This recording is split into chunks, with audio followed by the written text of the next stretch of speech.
It was October, the time of Halloween.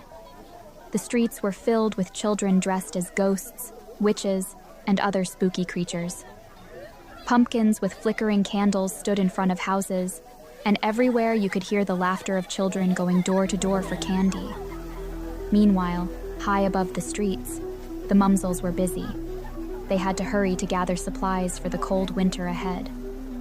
Among them was a curious blue Mumzel, who was always going on adventures.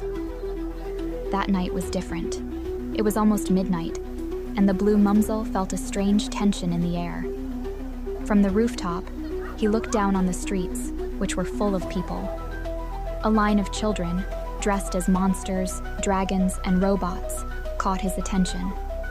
The blue Mumzel watched in amazement as the children rang the doorbell of a house and received candy. How is that possible? He thought. I want candy too. Without a second thought, he climbed down the drainpipe and sneaked into the garden. He needed to find a costume. As he crept through the garden, he spotted a small doll in a Dracula outfit. Perfect. With a big smile, the blue Mumzel put on the Dracula costume and found a small bucket that he could just carry. He rushed to the front door, jumped onto the windowsill to reach the bell, and pressed it.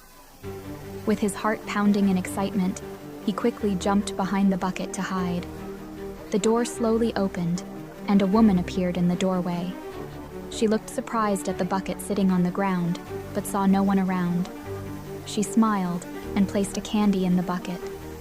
Without saying a word, she turned and closed the door. The blue Mumzel was overjoyed. He had gotten a piece of candy. He quickly ran back to his nest on the rooftop. Proudly, he showed off his prize to the other Mumzels, who looked on in admiration.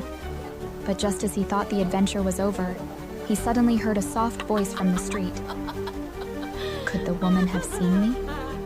He wondered aloud. Suddenly, he felt a cold gust of wind and heard rustling in the bushes. He looked back and saw something that looked like a shadow moving in the darkness. Was it a real Dracula, or just another child in a costume?